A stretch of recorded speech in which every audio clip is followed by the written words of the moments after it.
अस्सलाम वालेकुम। तो आज के लेक्चर पे हम लोग पार्ट नंबर 6 करेंगे स्ट्रक्चर्स के related, which is from chapter number 4। और आज हम लोग एक स्पेशल टेक्निक देखेंगे जिसको हम लोग सिमेट्री कहते हैं। राइट, तो आपके पास ये स्ट्रक्चर है and we have to determine the force in each member of the loaded truss and we have to make use of symmetry of the truss and the loading. तो ये क्या चीज़ होती है, इसको किस तरह यूज़ करते हैं, we'll see this in this lecture. Alright, तो सबसे पहले हम लोग फ्री बॉडी डायग्राम बनाते हैं। और फ्री बॉडी डायग्राम जब इसके बनाएंगे तो लोड्स पे ये पिन जॉइंट है, आपके पास दो लोड्स आ जाएंगे, ए वाई एंड ए एक्स। और ये क्योंकि रोलर सपोर्ट है, आपके पास सिर्फ ए की अपवर्ड फोर्स आएगी। So once we know that we have three loads, we need to use the equilibrium equations to find the unknowns.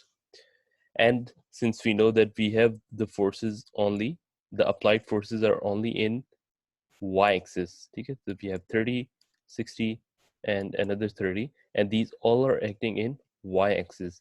Therefore, जो आपके पास a-axis पे जो x-axis वाली a point पे जो x-axis वाली force थी ax, इसकी वैल्यू हमें पता है कि ऑटोमेटिकली जीरो हो जाएगी, क्योंकि when you do sum of forces in x direction तो इसकी वैल्यू जीरो आएगी, क्योंकि there is no other force that is acting in x axis। तो ये बेसिकली जीरो आएगी, इसको हम लोग निगलेक्ट कर देते हैं यहाँ। राइट, तो हमारे पास एक फोर्स है that is a y and there's another force e y। Right, so how do we find the values of a and e? We can also say, since there's only one force acting in E and one force acting in A, we can, instead of saying AY, we can just say A because there's only one force acting, right? तो अब कैसे find करेंगे कि A की value क्या है और E की वैल्यू क्या है, right? तो इसके लिए हम लोग moment A point पे find कर लेंगे। So if we find the moment at A point and we say that moment about A is clockwise, so if the structure is in equilibrium, all the moments about A should equal to 0. तो अब देखते हैं कि moments हमारे पास क्या क्या आएंगी। Alright, number 1, we have a force at 30 kilonewtons at point H, and this is going to rotate A clockwise, right? So this is positive, and the value would be 5 into 30. So 5 meters into 30 kilonewtons.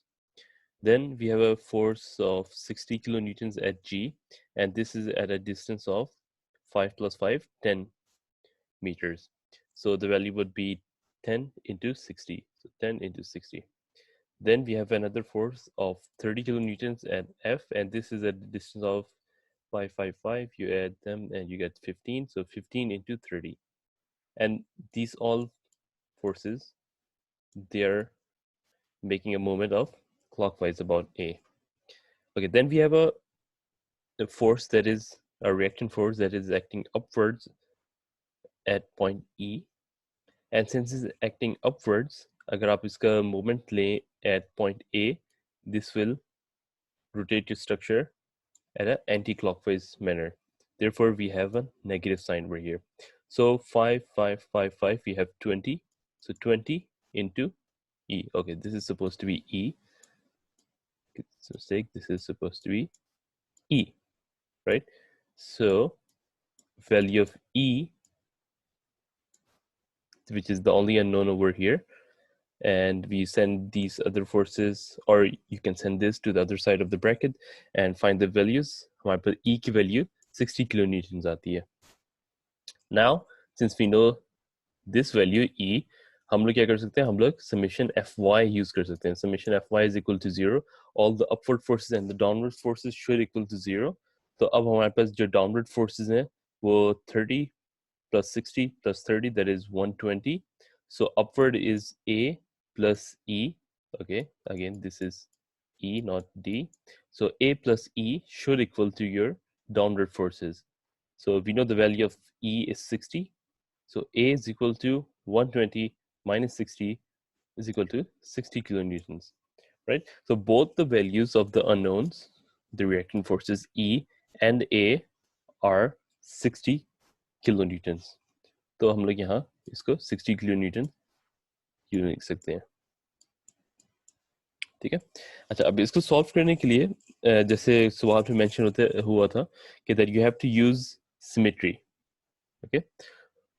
Now we are going to use symmetry. How do you use symmetry? Symmetry is basically जब आपके पास एक structure जिसके अंदर सारे members किसी axis के about symmetric होते हैं। So over here if we draw a line over here, oh wait, let me just draw a better line.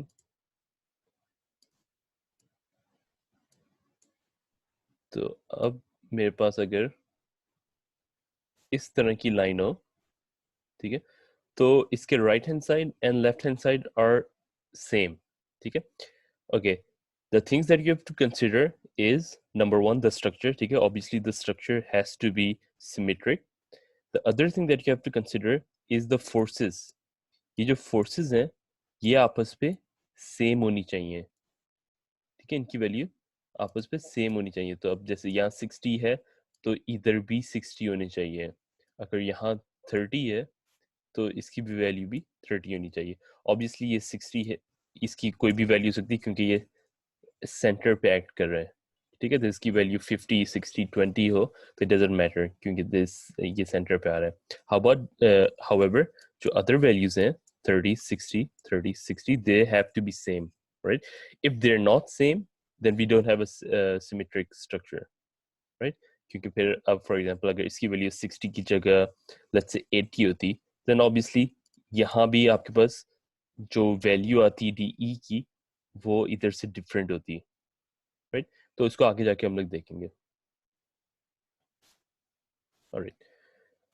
तो सिमेट्रिक स्ट्रक्चर पे व्हाट यू वुड डू कि आप अपना एक्सेस बनाते हैं, फिर आप अपनी वैल्यूज किसी एक हाफ पे फाइंड करते हैं। सो इधर you find is in half number 1 और यू से हाफ नंबर 2 पे मैं सॉल्व करता हूँ, और आपके पास जो भी इस हाफ के अंदर आपने सिर्फ हाफ मेंबर सॉल्व करने हैं, ठीक है, half of the structure find करना है। मतलब you have to find this, you have to find this 1 2 3 4 5 6, right? So we found values in 6 members, 1 2 3 4 5 6, and we say कि जो बाकी 6 होंगे, since it's a symmetric structure, they will have the same values, right? तो whatever DE की value आ रही है AB की भी सेम वैल्यू होनी चाहिए, right? This is what a symmetric structure is, ठीक है। और ये एक टिप है जो कि आप यूज कर सकते हैं खासतौर पे जब आपके सवाल आएंगे और काफी इस तरह का बड़ा स्ट्रक्चर अगर आ गया आपके एग्जाम्स के अंदर, and if you know this technique, आप इसको बहुत आसानी से half of the time spend करके सिर्फ ये वाले फाइंड करेंगे और ऑटोमेटिकली आपके पास दूसरी वैल्यूज आ जाएंगी, ठीक है। अच्छा, अब आपके जहन पे सवाल होगा कि ये जो मेरे पास सी जी है, सी जी मेंबर, ओके, सी जी मेंबर, ये रहा, ये जो सी जी मेंबर है इसको किस तरह, इसका क्या करना है, क्योंकि ये तो बिल्कुल सेंटर पे आ रहा है। इसको हम लोग बाद पे इसकी तरफ आएंगे, ठीक है, इसको बताएंगे कि इस पे क्या करते हैं हम लोग। ऑलराइट, सो हमने एक्सटर्नल फोर्सेस फाइंड कर लिए, वी फाउंड 60 60 अप्लाइड फोर्सेस हैं, एक्सटर्नल फोर्सेस हैं। अब हमने क्या करना है, how do you solve this? जब भी आपके पास ट्रसेस आते हैं, एक्सटर्नल फोर्सेस आपने पहले फाइंड कर ली, व्हाट यू डू, अब हमेशा किसी जॉइंट से स्टार्ट लेते हैं। ऑलराइट, तो हम लोग कहते हैं कि हम लोग जैसे अक्सर हम हमेशा ही करते हैं कि ए से स्टार्ट लेते हैं, राइट? तो ए से स्टार्ट लेते हैं, फिर उसके बाद हम लोग बाकी कंटिन्यू करेंगे, राइट? आप जॉइंट ए पे आएंगे, ए जॉइंट आपने यहाँ लिखा, आपने जॉइंट ए पे जो पिन है वो ड्रॉ की, और उसके ऊपर 16 किलो न्यूटन की फोर्स लगी थी वो आपने लिख दी।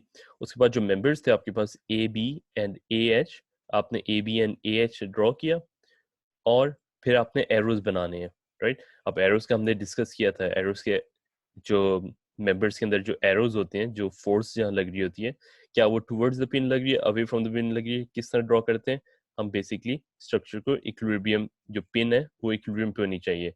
मीन्स कि if the 60 is acting upwards, then AB should be acting downward to counter this 60 kilonewtons, right?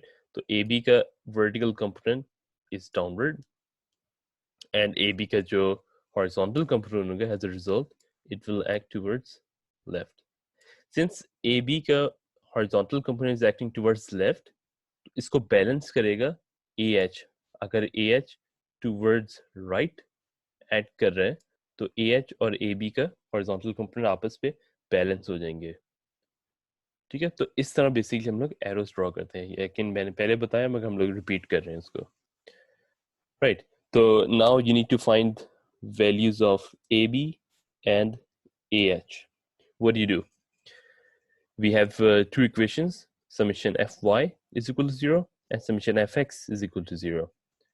So which equation do I use first? हमने पहले mention किया था, you use the equation in which only one unknown is present.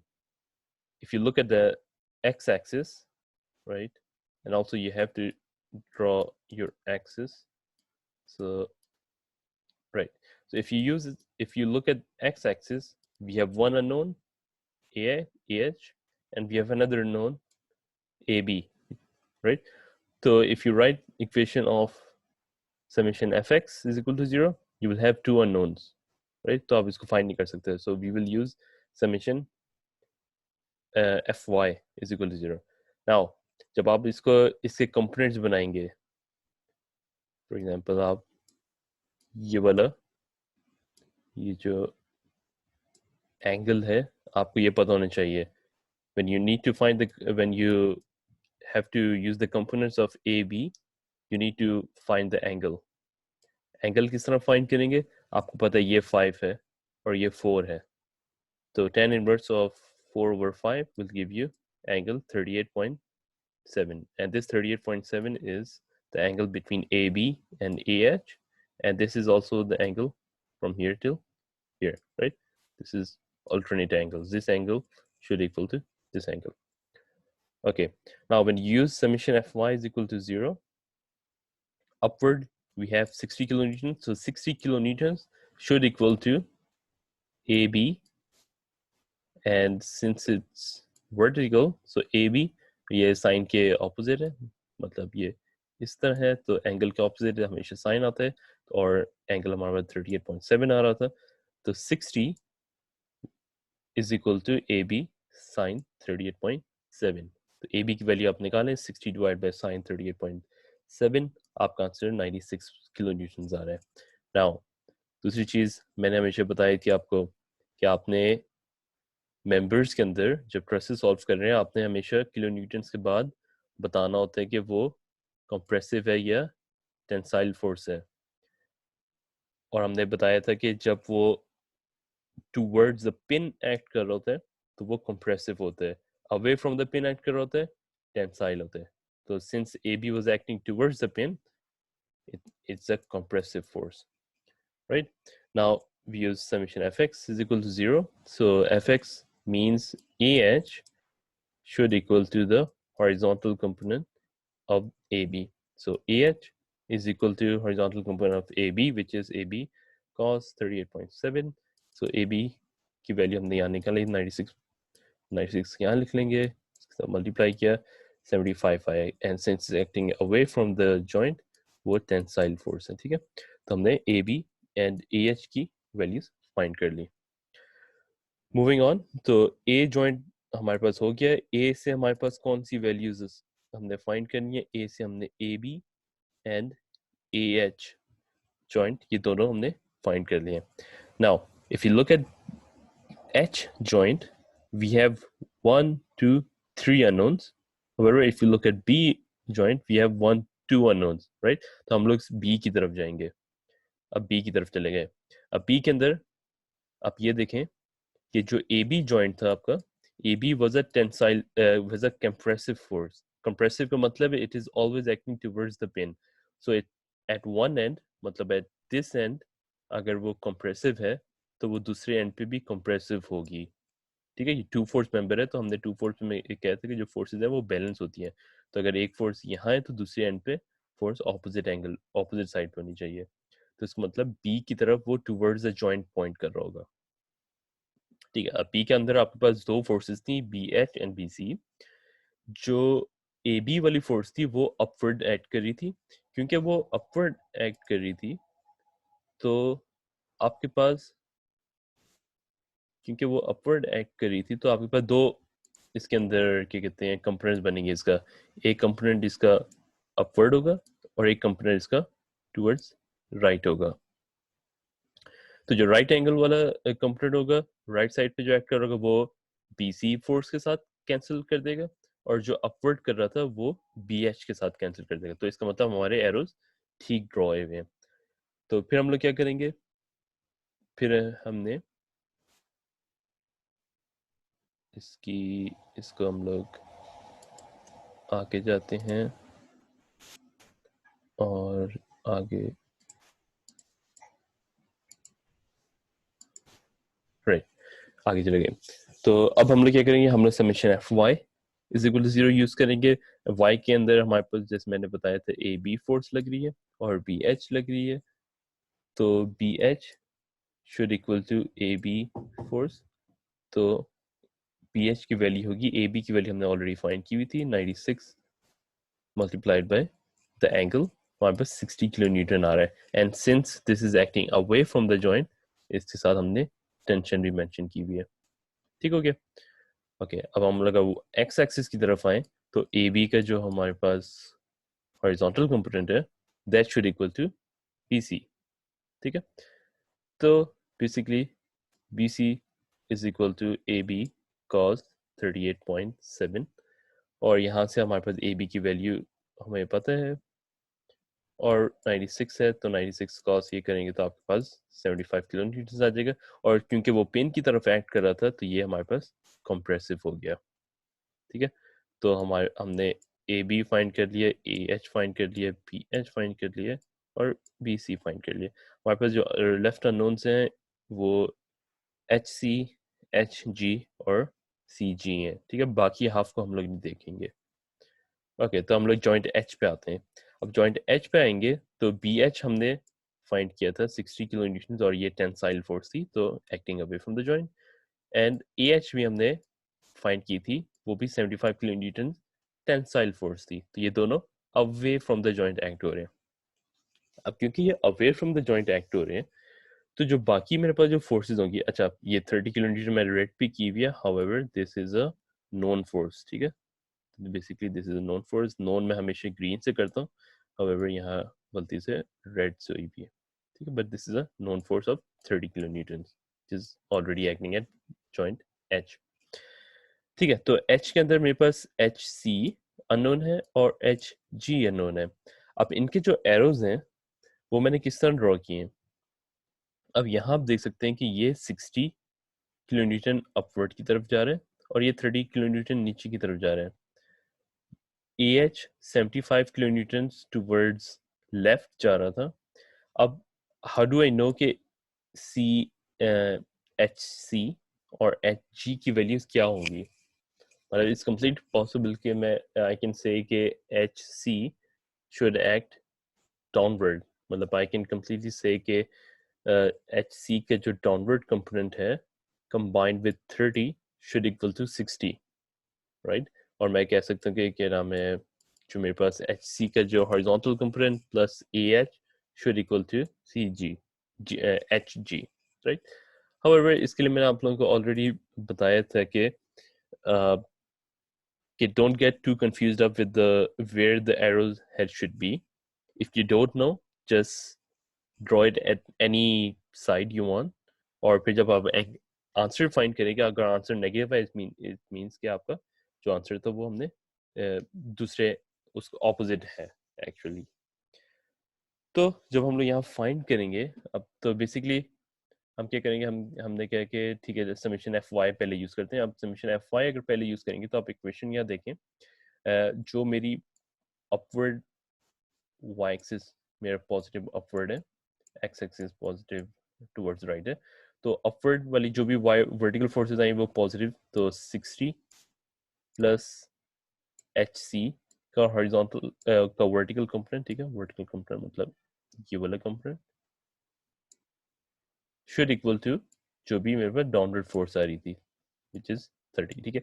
अब अच्छा यहाँ एक चीज़ मैंने थोड़ी डिफरेंट की है एंड आई होप कि आप लोग ने इसको you caught on to it. वो ये था कि मैंने जो पहले इक्वेशंस में लिखता था वो मैं ये लिखता था कि all the forces are equal to 0। अगर वही चीज़ मैं यहाँ यूज़ करूँ which means 60 plus H C का vertical component minus 30 should equal to 0, ठीक है। तो इस तरह हम लोग पहले इक्वेशंस लिखते थे, मगर आज जो मैं इक्वेशंस यूज कर रहा हूँ, आज मैं ये कह रहा हूँ, मैं ये इक्वल टू 0 नहीं कर रहा, राइट। मैं इक्वल टू क्या कर रहा हूँ, मैं डायरेक्टली इक्वल टू 30 कर रहा हूँ। अब 30 इसलिए कर रहा हूँ कि मैं कह रहा हूँ कि क्योंकि जब हम लोग बैलेंस करते हैं ना, हम कहते हैं कि बैलेंस करने को हम लोग क्या कहते हैं, हम कहते हैं कि upward forces should equal to the downward forces. तो बेसिकली अपवर्ड हमारे पास 60 और एच सी का vertical component should equal to your downward force. So this should equal to your downward force, which is 30. So 30 should equal to sum of 60 and HC vertical component. अब this is the same thing, ठीक है। मैंने पहले क्या किया था, मैंने 30 को माइनस 30 था और इक्वल टू 0 था। तो माइनस 30 को अगर मैं ब्रैकेट की दूसरी साइड पे सेंड करूं तो वो 30 बन जाता है और 30 आप यहाँ से हटा देते, तो which is the same thing, right. मगर कंफ्यूज नहीं होना है, ठीक है। होपफुली मतलब आपने पकड़ लिया होगा ये, मगर कुछ बच्चे ना कंफ्यूज हो जाते हैं, तो उनको उनके लिए फिर मैंने यहाँ समझाया हुआ है, राइट। तो यहाँ से एच सी की वैल्यू आप फाइंड कर सकते हैं। एच सी की वैल्यू मेरे पास 48 किलो न्यूटन आ रही है, और ये आपके पास क्योंकि अच्छा हाँ, यहाँ यहाँ वो चीज़ है जो कि मैं करना चाह रहा था और आपको बताना चाह रहा था कि एच सी की वैल्यू जब हमने फाइंड की ना, वो आ रही थी -48 किलो न्यूटन। अब -40 और क्योंकि since it was the arrow was acting away from the joint, it is a tension force. However आपके पास माइनस आ रहा था।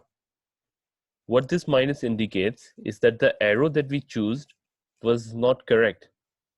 हम arrow should actually be pointing towards the pin, right? Arrow should actually be pointing towards the pin, which is downwards in this manner. And instead of a tensile force, it's a compressive force. Why is it compressive? Because it is pointing towards the pin. ठीक है, तो ये चीज मैं बताना चाह रहा था कि अगर आपका एरो आपने गलती से सिलेक्ट कर लिया तो नेगेटिव आंसर आ रहा है, तो घबराने की जरूरत नहीं है। ओके, तो जब हम लोग summation F X F Y हमने कर लिया है, एफ एक्स की तरफ आएंगे। एफ एक्स की तरफ जब हम आएंगे तो हमारे पास एक्स एक्सिस के अंदर कौन कौन सी फोर्सेस हैं। एक्स एक्सिस में हमारे पास है एच सी का हॉरिजॉन्टल कंपोनेंट, एच जी, और नेगेटिव एक्स एक्सिस के अंदर है मेरे पास ए एच। तो basically A H should equal to H C and H G, ठीक है। अच्छा, मैंने यहाँ वही ऊपर जो मैंने किया था ना, जो मैं आपको एक्सप्लेन कर रहा था, वो चीज़ मैंने यहाँ की हुई है कि मैंने सारी फोर्सेस को ए की साइड पे सम किया हुआ है और इज इक्वल टू 0 कर दिया, ठीक है। तो negative A H plus H C cos 38.7 plus H G should equal to 0। So यहाँ से हमारे पास ए एच की भी वैल्यू पता है, ए सी की एच सी की भी वैल्यू पता है, एच जी की वैल्यू नहीं पता। तो एच जी की वैल्यू हम लोग यहाँ फाइंड करेंगे और उसकी वैल्यू आ रही है 112.5 किलो न्यूटन। एंड सिंस की पॉजिटिव आ रही है, इसका मतलब आपने एरो से सिलेक्ट किया है, and since your arrow is acting away from the pin, तो वो आपकी टेंशन फोर्स हो गई, ठीक है। ओके, अब हमें कौन कौन सी फोर्सेस पता है। हमें ए बी पता है, हमें ए एच पता है, हमें बी एच पता है, हमें बी सी पता है, हमें एच सी फाइंड कर लिया अभी अभी हमने, और एच जी फाइंड कर लिया हमने अभी, ठीक है। अब अगर हमें सिमेट्री हमने देखनी है ना, तो ए बी पता है। तो अगर हम लोग कह रहे हैं कि हम सिमेट्रिक इस पॉइंट के अबाउट सिमेट्रिक है, इस एक्सिस के अबाउट सिमेट्रिक है, तो ए बी का मतलब है कि ए बी और डी ई की वैल्यू सेम होनी चाहिए। BC और CD की वैल्यू भी सेम होनी चाहिए, CF और CH की भी वैल्यू सेम होगी, सिमिलरली HG और GF और GFE और AH की भी वैल्यू सेम होगी। अब हाउएवर CG की वैल्यू नहीं मुझे पता है, ना मैंने इसको कैलकुलेट की है, तो इसको कैलकुलेट करने के लिए हम इधर C जॉइंट पे जाएंगे या फिर हम लोग G जॉइंट पे जाएंगे। अब ज्यादा आसान G जॉइंट है, राइट, क्योंकि हम C जॉइंट पे देख सकते हैं कि ये भी मतलब ज्यादा मेंबर्स हैं, ज्यादा मेंबर्स होते हैं तो ज्यादा कैलकुलेशंस करनी पड़ती है, राइट।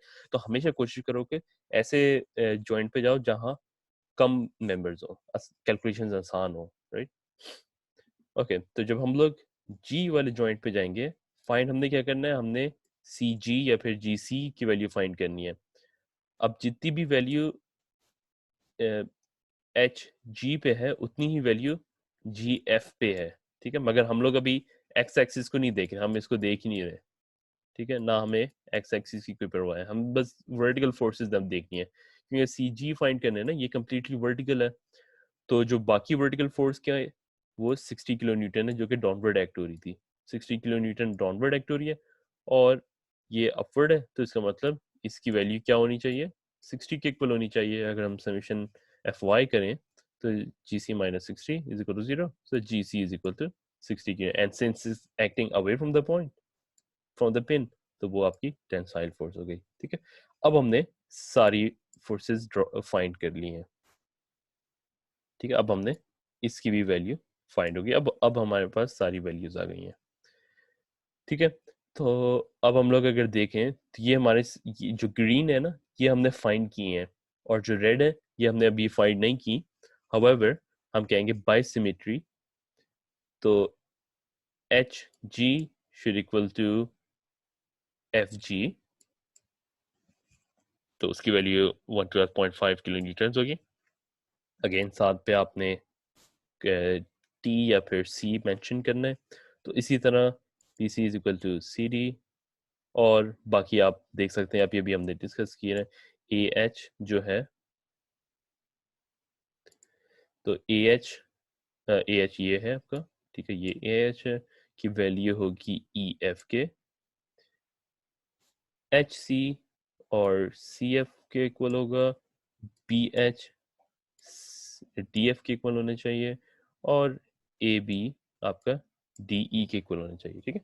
तो इस तरह बेसिकली हम लोग अपनी सारी वैल्यूज फाइंड कर सकते हैं। अच्छा, इन ऑर्डर टू कंफर्म, ठीक है, अब ये जो मैं कर रहा हूँ ये दिस इज जस्ट क्या कहते हैं, आपको जरूरी नहीं है कि हमेशा ये करना हो, this is just to confirm कि आपके जो एरोस थे वो ठीक आए या नहीं आए, ठीक है। तो ये आप सिर्फ तभी करें जब आपके पास टाइम हो, ठीक है। फॉर एग्जांपल आप असाइनमेंट कर रहे हैं, या फिर आपको नए क्विज बहुत जल्दी सॉल्व कर लिया और बाकी बैठे हुए हैं, तो आप इस चीज़ को इस्तेमाल कर सकते हैं इन ऑर्डर टू वेरीफाई कि आपने ठीक किया या गलत किया। अच्छा, तो वेरीफाई किस तरह करते हैं, हमने कहा था हम लोग किसी एक पॉइंट से स्टार्ट लेंगे, अब हम लोग क्या करेंगे, हम लोग सिर्फ एरोज ड्रॉ करना चाह रहे हैं। तो मैं ऐसा करता हूँ कि जो मेरे पास मेरे टेंसाइल एरोज हैं जो कि acting away from the joint है, उनको मैं ग्रीन से ड्रॉ करूंगा, और जो मेरे टूवर्ड्स द जॉइंट होंगे उनको मैं ब्लू से करता हूँ, ठीक है, just to differentiate between them, ठीक है। अच्छा, अगर मैं डी से स्टार्ट लूँ, डी पॉइंट पे मेरे पास डी के अंदर एक अपवर्ड फोर्स लग रही है 6 न्यूटन की, ठीक है। अच्छा, ये कोई और प्रॉब्लम है, by the way, this is ये पिछली प्रॉब्लम के साथ रिलेटेड नहीं है, this is completely another problem, and in this problem I just want to discuss के हम लोग एरोस किस तरह बनाते हैं, ठीक है। कुछ लड़कों ने पिछली दफ़ा पूछा था कि एरोस की उनको समझ नहीं आ रही थी, तो this is just something that you can do in order to verify कि एरो की डायरेक्शन ठीक है या नहीं है। ऑलराइट, तो एट डी पॉइंट मेरे पास अपवर्ड फोर्स लग रही है 6 किलो न्यूटन की, तो बेसिकली जो सी डी है, ये एरो आपका नीचे की तरफ होना चाहिए, ठीक है। इसका जो वर्टिकल कंपोनेंट है वो 6 को कैंसिल करेगा। अब इसका जो हॉरिजॉन्टल कंपोनेंट है वो टुवर्ड्स द राइट है, तो जिसका मतलब कि मेरे पास जो ई डी है यहाँ अवे फ्रॉम द जॉइंट होना चाहिए। अवे को मैं ग्रीन से रिप्रेजेंट करता हूँ, तो अवे बेसिकली मेरा इस तरह होगा। अब क्योंकि अवे मेरा यहाँ भी अवे है, तो इस मेंबर पे जो मेरे पास ई डी मेंबर है, तो इसके इस साइड पे भी वो अवे होगा, ठीक है।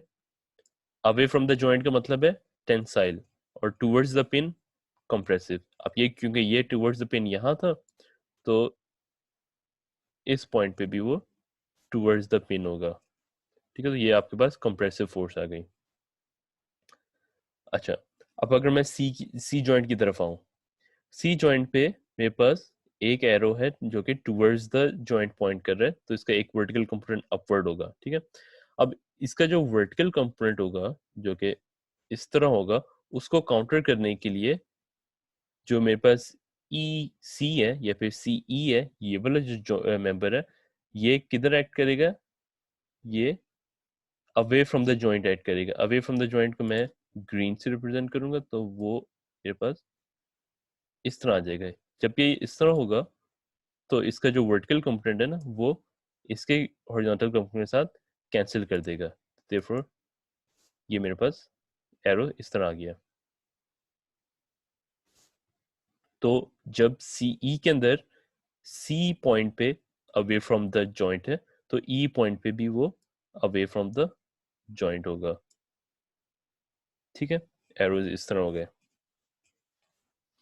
अब आप देख सकते हैं कि मेरे पास जो हॉरिजॉन्टल कंपोनेंट है एट सी, इसका हॉरिजॉन्टल कंपोनेंट ये उल्टे हाथ की तरफ पॉइंट कर रहा है, इसका हॉरिजॉन्टल भी कंपोनेंट भी उल्टे हाथ की तरफ पॉइंट कर रहा है, विच मीन्स कि जो मेरे पास सी बी जॉइंट है, जो बी एंड सी के दरमियान है, वो इन दोनों एरोस को काउंटर करेगा, और वो कंप्रेसिव होगा क्योंकि वो टूवर्ड्स द पिन पॉइंट कर रहा है, ठीक है। तो वो बेसिकली इसको, और ये जो दो पॉइंट्स थी, इनको काउंटर कर लेगा। अब क्योंकि वो सी बी मेंबर के अंदर सी पॉइंट पे वो टूवर्ड्स द जॉइंट है, पिन है, तो इसका मतलब बी के अंदर भी वो टूवर्ड्स द पिन होगा, ठीक है। तो इस तरह हमने बी सी मेंबर के दरमियान अंदर भी फोर्स फाइंड कर ली। अच्छा, अब मेरे पास रहता है, अब मैं ए की तरफ आ जाता हूँ, ठीक है। ए की तरफ जब मैं आऊंगा, तो ए के अंदर मेरे पास एक 2 किलो न्यूटन की फोर्स लगी थी अपवर्ड। तो 2 किलो न्यूटन की अपवर्ड फोर्स को काउंटर करने के लिए मेरे पास ए बी मेंबर के अंदर ए पॉइंट पे फोर्स मेरी होगी डाउनवर्ड, ठीक है। तो इसका जो हॉरिजॉन्टल कंपोनेंट होगा ना, वो इस 2 के साथ कैंसिल आउट हो जाएगा, ठीक है। तो अब क्योंकि मेरे पास इसका जो ए बी का जो वर्टिकल हॉरिजॉन्टल कंपोनेंट है एक्स एक्सिस के अंदर, वो लेफ्ट की तरफ पॉइंट कर रहा है, 6 किलो न्यूटन भी लेफ्ट की तरफ पॉइंट कर रहा है, तो विच मीन्स कि मेरे पास ए और ई के दरमियान, मतलब इस तरफ arrow towards the right point करना चाहिए। अब वो राइट करेगा तो मीन्स कि it is away from the joint, मतलब कि वो एक टेंसाइल फोर्स आ गई। अब ए ई के अंदर वो ए पॉइंट पे अवे फ्रॉम द जॉइंट है, मतलब वो ई पॉइंट पे भी अवे फ्रॉम द जॉइंट होगा, ठीक है। अच्छा, अब वो ए बी के अंदर अगर वो ए पॉइंट पे टुवर्ड्स द पिन है, तो वो बी पॉइंट पे भी टुवर्ड्स द पिन होना चाहिए, ठीक है। अच्छा, अब बी की तरफ आ जाएं। इधर अब ई से फाइंड कर सकते हैं या बी से फाइंड कर सकते हैं। अच्छा, अब बी के अंदर जो मेरे पास ए बी के अंदर ये जो फोर्स थी, इसका वर्टिकल कंपोनेंट ऊपर की तरफ होगा, जिसका मतलब है कि जो बी ई फोर्स है, जो ये वाला मेंबर है, ये वाला मेंबर का जो वर्टिकल कंपोनेंट होना चाहिए वो डाउनवर्ड होना चाहिए, मतलब वो बेसिकली आपकी अवे फ्रॉम द पिन होगी। अवे फ्रॉम द पिन का मतलब है वो इस तरह एक्ट करेगी, ठीक है। तो इसका जो वर्टिकल कंपोनेंट है, वो इन ये दोनों वर्टिकल कंपोनेंट आपस में कैंसिल हो जाएंगे। जब वो आपस में कैंसिल हो जाएंगे, तो हम लोग बेसिकली उनको शो करने के लिए मैंने ड्रॉ किया था, इसको मिटा देता हूँ मैं। तो बी ई के अंदर अगर वो बी से अवे फ्रॉम द पिन था, तो इसका मतलब ई पे भी वो अवे फ्रॉम द पिन है, ठीक है। तो इस तरह हमने सारे ड्रॉ कर लिए। मैं सिर्फ एक वन लेटर से शो कर देता हूँ। अच्छा, ये मेरा कंप्रेसिव था, ये मेरा कंप्रेसिव है, और ये मेरा कंप्रेसिव है। इसके अलावा जो मेरे पास बाकी हैं वो टेंसाइल है। ठीक है, तो इस तरह हमने बेसिकली इसको ड्रॉ किया। तो दिस इज हाउ कि आप एरोज ड्रॉ कर सकते हैं। आप फिर यूं कर सकते हैं कि आप जब बारी बारी अपने पेन्स के अंदर जाएंगे ना, तो जैसे आप इसमें हम लोगों को बताया कि आप जैसे जॉइंट्स को बारी बारी आपने जॉइंट्स को देखना है, तो लेट्स से आप जॉइंट नंबर डी से फाइंड करते हैं। तो आपकी जो डायग्राम है ना, ये जो कंप्लीट मैंने डायग्राम ड्रॉ की है, एक minute, let me just remove this red circle. तो ये वाली जो डायग्राम है, आप इधर इसको अपनी प्रॉब्लम को सॉल्व करने से पहले ड्रॉ कर सकते हैं, या फिर प्रॉब्लम जब सारा आपने फाइंड कर लिया उसके बाद ड्रॉ कर सकते हैं एज अ वेरिफिकेशन। अब अगर ये याद रखिएगा, अगर आप पहले ड्रॉ करेंगे तो उसके अंदर टाइम बहुत ज़्यादा लगेगा। ठीक है, तो इस एरोज को बैलेंस करने के लिए अनलेस एंड अनटिल आपने बहुत प्रोफिशिएंट हो गए, बहुत अपनी अच्छी प्रैक्टिस कर ली है कि आप बड़ी क्विकली इसको ड्रॉ कर लें, इस पर टाइम लगता है। ठीक है, और एग्जाम्स के अंदर हो सकता है आपके पास टाइम ना हो। ठीक है, अगर आप स्लो थिंकर हैं या स्लो राइटर हैं तो टाइम की कमी हो जाती है। ठीक है, और टाइम की कमी की वजह से आपके मार्क्स भी लूज होंगे। तो ये चीज़, ये जो अभी पूरी टेक्निक है, ये आप तभी करें जब आप कॉन्फिडेंट हो कि आप टाइम के अंदर कंप्लीट कर लेंगे। और अगर आप टाइम पे आराम से कर लेते हैं तो एज अ वेरिफिकेशन जैसे होता है ना एग्जाम्स के अंदर, अगर 4-5 सवाल होते हैं आपने सारे कर लिए और still there is like half an hour और 40 मिनट्स लेफ्ट, तो फिर आप बैक टू ट्रस्टेस वाले सवाल पे जाएं। जो भी ट्रस्ट के अंदर ट्रस्ट बना था आप उसके अंदर करके इसको ट्राई करना है। ठीक है, तो फिर मैं कह रहा था कि आप बेसिकली यू कर सकते हैं कि आपने इसको वेरिफिकेशन के लिए किस तरह यूज़ करें। एक दफ़ा आपने जब ये पूरा ड्रॉ कर लिया ना एरोज, फिर आप जा सकते हैं, आप कहते हैं अच्छा ठीक है, जो मैंने डी जॉइंट बनाया था, जॉइंट जॉइंट डी जो बनाया था, उसके अंदर एरोज क्या इसी तरह आ रहे हैं जैसे मैंने इस तरह बनाए। फिर आप यू कर सकते हैं, आप सी जॉइंट पे जाएं तो सी के अंदर भी एरोज इसी तरह आने चाहिए। सिमिलरली ई, बी और ए, तो सब पे एरोज बेसिकली आपके इस तरह आने चाहिए। ठीक है, तो दैट्स इट। और आगे बढ़ते हैं। ठीक है, तो आज के लेक्चर के लिए सिर्फ इतना ही है। जो पिछली हमारी इंटरेक्टिव सेशन हुआ था उसके अंदर आप लोग ने कहा था कि आप लोग को मार्क प्रॉब्लम्स चाहिए। ठीक है, तो मैं भी गूगल क्लासरूम के अंदर मार्क प्रॉब्लम्स को अपलोड कर देता हूँ।